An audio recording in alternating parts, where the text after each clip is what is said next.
उनके सिस्टम ही भ्रष्ट हैं। जब 2016 में तत्कालीन सरकार ने इसे ध्वस्तीकरण के आदेश दिया था, तो आखिर कौन सा कारण रहा जो आज तक उस पर कार्यवाही नहीं हुई और 10 साल के बाद वो 15 नौजवानों की, नौनिहाल बच्चों की जान लेने के बाद उसका इत्सरी हुई।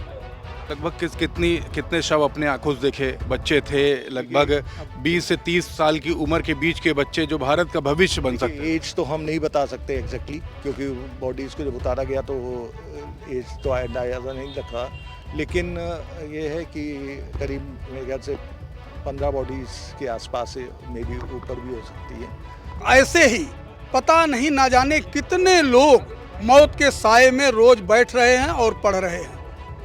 ये तो एक घटना हुई तो सामने आई है। इसी तरह से इनके भ्रष्ट प्रशासनिक रवैये के कारण बहुत सारे लोग मौत के साए में बैठ करके अपने सपने सजो रहे हैं। सर, सवाल ये भी है कि जब ऐसी घटना हो जाती है उसके बाद प्रशासन जागता है, इससे पहले कोई जांच नहीं। सर, बगल में आपका घर है, कल पुलिस फोर्स आई, तमाम मंत्री भी यहाँ पर मौजूद थे, कभी इससे पहले आए? क्योंकि यहाँ पर सर बगल में आपका भी घर है, बगल में रेजिडेंशियल बिल्डिंग कॉमर्शियल बना के सर यूज़ किया जा रहा था, यहाँ पर दिख रहा है 3रे मंजिल तक ये लोग पहुँच गए थे। कभी सर इससे पहले कभी जाँच करने को आया? नहीं, कभी कोई सुनाई तो नहीं दिया ऐसा कोई आया है कभी कोई जांच करने। कितनी जगह चल रहे हैं। जब राजधानी क्षेत्र में बच्चे नहीं सुरक्षित हैं, तो बताइए कि जो गांव क्षेत्र में है, टाउन एरिया है, उस क्षेत्र में बच्चे कैसे सुरक्षित हो जाएंगे। इतनी डेवलप्ड एरिया में 1 घंटा के बाद में जो है पहुंचता है फायर ब्रिगेड। इतनी दिनों से फायर एनओसी मिल जाती है।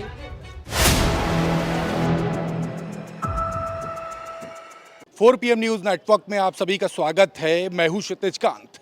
अलीगंज में जो बीते दिन जो घटना हुई, इस बिल्डिंग के अंदर, इसके जस्ट बगल में आप ये मकान देख रहे हैं, यहाँ पे SB माथुर साहब का है। यहाँ पे इनके रिश्तेदार थे, हमारे साथ में हम बात करेंगे। इन्होंने पूरी घटना अपनी आंखों से देखी भी है और यहाँ पे उस समय, जिस समय यह आग लगी इस बिल्डिंग में, उस समय यहीं पर ही थे। हम इनसे बात करेंगे और समझेंगे पूरी घटना क्या थी और क्या कुछ इन्होंने देखा।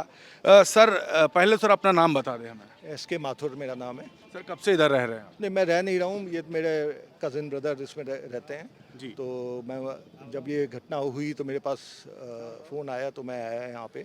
तो तब उस वक्त यहीं ऊपर दीवार तोड़ी जा रही थी उस वक्त। तो सर रेस्क्यू का काम सर इसी मकान से हुआ? इसी मकान से ही हुआ है सारा। सर, यहाँ पे जब आपने देखा तो सर क्या घटना उस समय देखी आपने अपनी आंखों जब से? आया तो उस वक्त तो आग लगी हुई थी यहाँ पे जी। और फिर उसके बाद मैं तो अंदर चला गया, तो उसके बाद बाहर का तो हमने नहीं देखा, लेकिन अंदर फिर NDRF और ये सब लगे हुए थे। वो फिर दीवार तोड़ के और फिर जो डेड बॉडीज थी निकाली गई। सभी बड़ी दुखद घटना थी, बहुत अफसोस हुआ इस चीज़ का।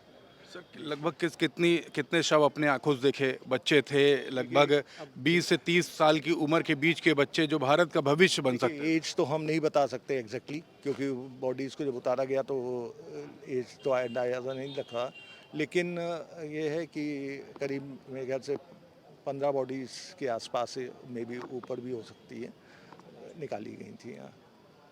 काउंटिंग तो की नहीं मैंने कोई एग्जैक्टली, पर तो एग्जैक्ट नंबर तो नहीं बता पाऊँगा, लेकिन ये हुआ, बड़ा दुख हुआ देख के कि ऐसे यंग लोग बच्चे चले गए हैं। तो चहल पहल रहती थी, आज सर पूरा सन्नाटा है, बच्चे पढ़ने आते थे सर यहाँ पे। बहुत चहल पहल रहती थी और सन्नाटा तो हो ही गया है बिल्कुल।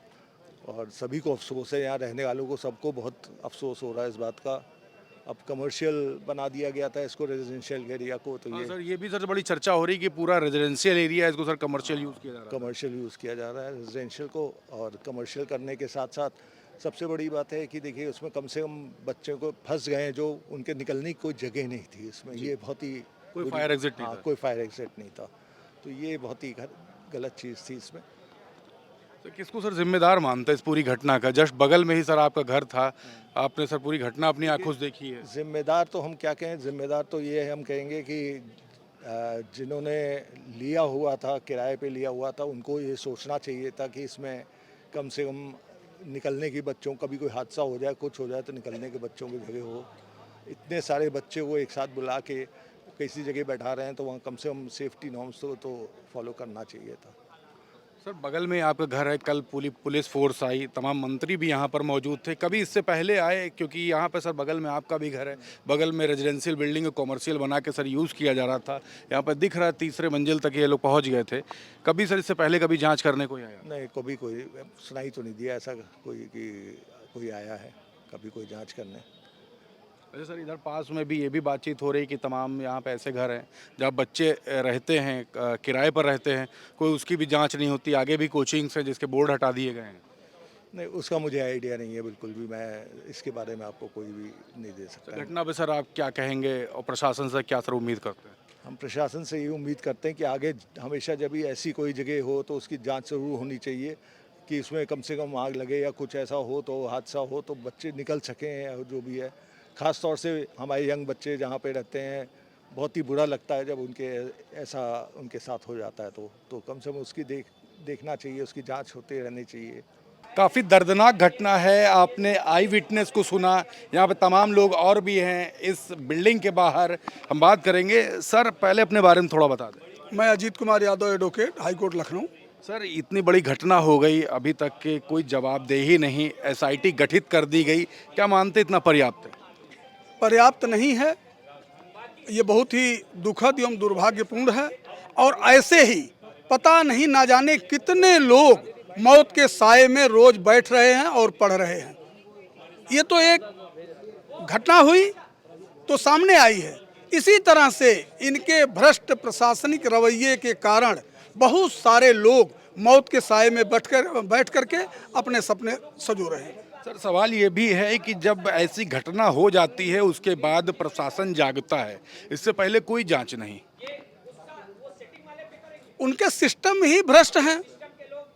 जब 2016 में तत्कालीन सरकार ने इसे ध्वस्तीकरण के आदेश दिया था तो आखिर कौन सा कारण रहा जो आज तक उस पर कार्यवाही नहीं हुई और 10 साल के बाद वो 15 नौजवानों की, नौनिहाल बच्चों की जान लेने के बाद उसका इत्सरी हुई।